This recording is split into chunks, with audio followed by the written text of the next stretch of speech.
तो नमस्कार दोस्तों, आज हम बात करेंगे पावर स्टार पवन सिंह जी के नए गाने को लेकर क्या है कुछ नई अपडेट। तो हम इस वीडियो में पूरी जानकारी देंगे, हमारे वीडियो के लास्ट तक बने रहिए। तो हम बात करेंगे पावर स्टार पवन सिंह जी के अपकमिंग गाने की, उसकी जानकारी देंगे। उससे पहले हम आप लोग को बता दें, फिलहाल ही में पावर स्टार पवन सिंह जी का एक गाना लॉन्च हुआ है, जिस गाने का नाम है तेरी लाल चुनरिया। तो यह गाना पवन सिंह जी अपने बर्थडे पर रिलीज किए हैं। तो हम इस गाने के डिटेल्स की बात करेंगे। तो हम इस गाने की बात करें तो इस गाने को पावर स्टार पवन सिंह जी के साथ ज्योतिका टंगरी जी गाई हैं और आप लोग को एक्टर्स के रूप में सनी लियोन जी नजर आएंगी। तो यह गाना यूट्यूब पर रिलीज हो चुका है और यह गाना नंबर 1 पर ट्रेंड भी कर रहा है। इस गाने को DRJ रिकॉर्ड चैनल पर रिलीज किया गया है। अगर जो भाई सुन लिए तो कमेंट बॉक्स में बताइए कि आप लोग को यह गाना कैसा लगा। अगर जो भाई नहीं सुने हैं तो एक बार जाइए सुनिए, आप लोग को यह गाना अच्छा लगेगा। भोजपुरी में पहली बार इतना महंगा सॉन्ग रिलीज किया गया है, तो आप लोग जाइए इस सॉन्ग को सुनिए, बहुत बवाल सॉन्ग है।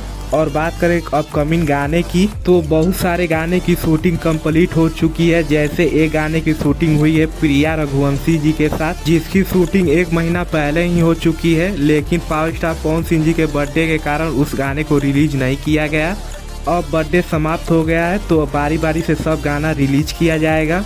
एक गाने की और शूटिंग हुई है कोमल जी के साथ, जिसकी शूटिंग 2 महीना पहले ही हो चुकी थी। तो हम इस गाने की बात करें तो यह गाना पति पत्नी के नोकझोंक पर होने वाली है। वैसे भी पवन सिंह जी का बहुत गाना पति पत्नी के नोकझोंक पर आ चुकी है, जैसे राजा जी के दिलवा, धनी हो सब धन। तो यह सब गाना उस टाइम बहुत ट्रेंड किया था। तो इस बार भी कुछ ऐसे ही लेकर आने वाले हैं, जिसकी शूटिंग पूरी तरह से कंप्लीट हो चुकी है। इस गाने को वायरल भोजपुरी चैनल से रिलीज किया जाएगा। इस गाने को पावर स्टार पवन सिंह जी के साथ शिवानी सिंह गाई हैं। तो बहुत जल्द इस गाने को रिलीज किया जाएगा, बस आप लोग इंतजार कीजिए। वीडियो करते हैं समाप्त। ऐसे ही अपडेट पाने के लिए हमारे चैनल को सब्सक्राइब करके बेल आइकन प्रेस कर लीजिए। मिलते हैं अगले अपडेट पर। धन्यवाद।